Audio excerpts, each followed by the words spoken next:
तो दोस्तों let's start our new concept जिसका नाम है क्या?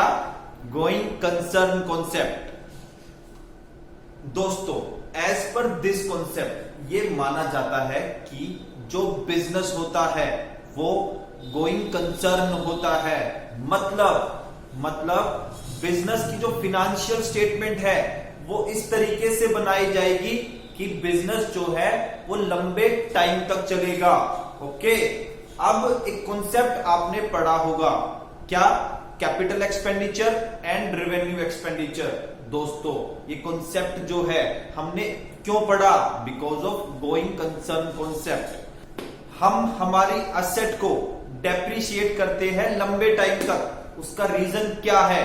Going concern concept. हम असेट की मार्केट वैल्यू को कभी भी कंसीडर नहीं करते, हम उसकी बुक वैल्यू को मतलब कॉस्ट माइनस डेप्रिसिएशन जो अमाउंट आएगा उसको हम कंसीडर करते हैं।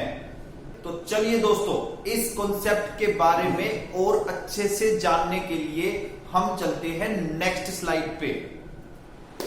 तो दोस्तों चलिए अब आगे बढ़ते हैं और देखते हैं इस कॉन्सेप्ट की थ्योरी। चलिए, as per this concept financial statements are normally prepared on the assumption that business is a going concern and shall continue for foreseeable future। दोस्तों ये मैं आपको ऑलरेडी बता चुका हूं कि बिजनेस जो है आपका लंबे टाइम तक चलेगा। ओके, और आपका बिजनेस गोइंग कंसर्न है। ओके, चलिए इसके अलावा hence it is assumed that there is no intention or need to close the business or scale down its operation significantly। मतलब बिजनेस को बंद करने की कोई इंटेंशन नहीं है या कोई जरूरत भी नहीं है। ओके, चलिए दोस्तों, if such an intention or need exists, the financial statements may have to be prepared on a different basis and the basis used is to be disclosed। हाँ दोस्तों, बड़ी इंपॉर्टेंट लाइन है।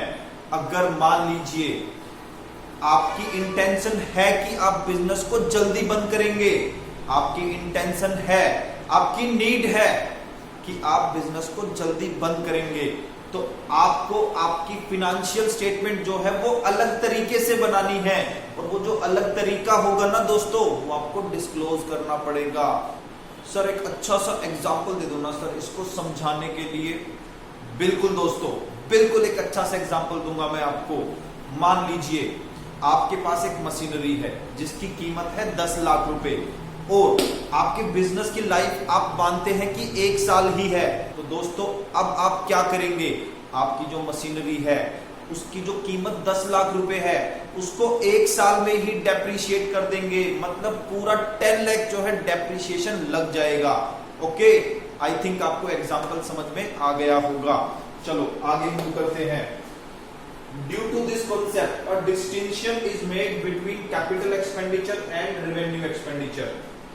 दोस्तों कैपिटल एक्सपेंडिचर और revenue expenditure का जो concept है वो हमें क्यों पढ़ना पड़ा? उसका कारण है ये वाला कॉन्सेप्ट, मतलब going concern concept. Yes friends, capital expenditure का होना ये दिखाता है कि हमें बिजनेस लंबे टाइम तक करना है। कैपिटल एक्सपेंडिचर हम करते हैं तो ये पता लगता है कि अभी हम नियर फ्यूचर में बिजनेस बंद नहीं करने वाले। ओके, इसको और अच्छे से एक्सप्लेन करने के लिए दोस्तों मैं आपके सामने एक अच्छा सा एग्जांपल लेके आऊंगा नेक्स्ट स्लाइड पे। चलिए आगे मूव करते हैं दोस्तों।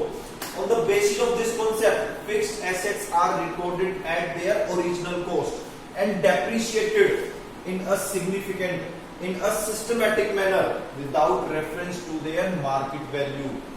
दोस्तों हो सकता है आज आपने मशीनरी खरीदी, उसकी कीमत 1 साल में मार्केट वैल्यू उसकी जो 1 साल में 50% गिर गई, लेकिन आपको इससे मतलब नहीं है, उसको सिस्टमैटिकली आप डेप्रिशिएट करेंगे। क्यों? Due to this concept. चलिए दोस्तों अब हम अगली स्लाइड पे मूव करते हैं जहां पे मैं आपको एक अच्छा सा एग्जांपल करवाऊंगा इस कॉन्सेप्ट को डिलीवर करने के लिए। तो फ्रेंड्स, इस कॉन्सेप्ट को और अच्छे से समझने के लिए मैं आपके लिए लेकर आया हूं एक प्यारा सा एग्जांपल। चलिए दोस्तों XYZ लिमिटेड कोई कंपनी है, उसने 1 अप्रैल को 1 अप्रैल 20 को एक मशीनरी परचेज की 10 लाख में, ठीक है, जिसकी लाइफ है 10 इयर्स और डेप्रीशिएशन लगना है 10% पर एनम ऑन कॉस्ट, मतलब जितने की मशीन है उसका 10%। अब दोस्तों 10 लाख की मशीन है, 10 लाख का 10% होता है 1 लाख रुपए। तो इसका मतलब 10 इयर्स तक हर साल के एंड में हमको 1 लाख रुपए का डेप्रीशिएशन लगाना है। मतलब एवरी ईयर के एंड में हमारी मशीनरी 1 लाख रुपए से डिक्रीज होती जाएगी, ठीक है। अच्छा, आफ्टर 2 इयर्स, 2 साल के बाद market value of machinery is ₹5 lakh.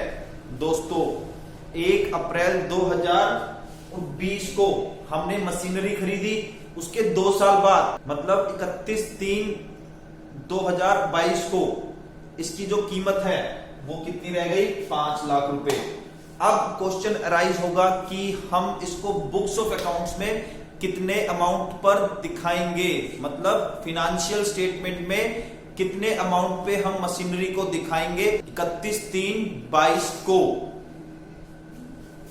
चलिए दोस्तों, ये है हमारा 1/4/20, ये है हमारा 31/3/21 और ये है हमारा 31/3/22। दोस्तों अगर मैं 1 लाख रुपए हर साल डेप्रीशिएट करूं तो 10 लाख की मशीनरी है, पहले साल के एंड में 1 लाख का डेप लगा तो कितने की मशीन रह गई? 9 लाख रुपए की।